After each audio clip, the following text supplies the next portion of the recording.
All right, so let's talk about Quadrant 3 customers now. We've discussed Quadrant 1, which were task-oriented individuals that prefer fast transactions, and Quadrant 2 customers that were also task-oriented but needed a slower transaction, the processors. Now we're down here in Quadrant 3. They prefer slow transactions, but they're people. I call these folks the donut bringers. You're all nodding your heads. We all have one, don't we? And sometimes we have one or two. These are the individuals that come walking in with that box of donuts at least once a week. And what do they want to do?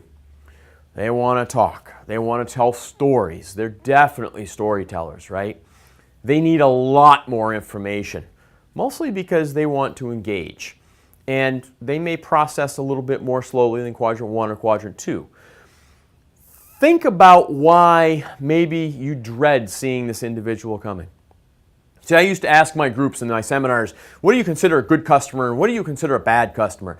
And Quadrant 3 individuals invariably ended up as an answer for both questions. Because some love to see them coming with the donuts or the bagels, and then others dread seeing them coming because they take up an inordinate amount of your time. They ask a lot of questions. They tell far too many stories. They question every line on the bill. And it's painful, isn't it?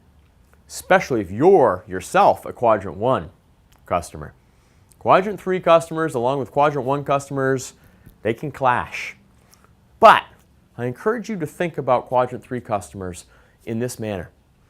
If they're showing up at your establishment with the donuts or the bagels or whatever they bring, or just themselves, and they're carrying on a conversation and spending a lot of time in your waiting room or a lot of time talking to you at the counter, I promise you, you're not the only place they're doing that.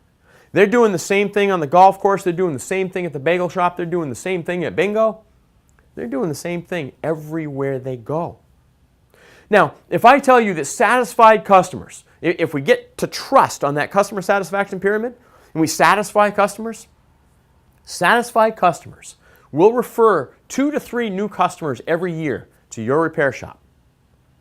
Think about what a satisfied Quadrant 3 customer will do. A satisfied Quadrant 3 customer may refer 5 to 6 new customers a year to you because everywhere they go, they're talking.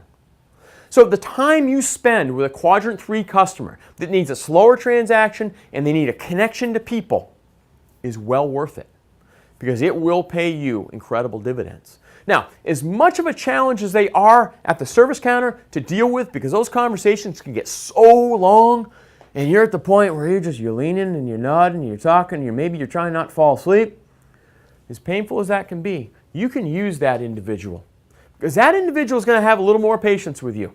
And you can use them to help manage that pile of customers at your service counter. We'll talk more about that in just a couple of segments. But Quadrant 3 customers, slower transactions, people, give them time, give them information, show and tell with them.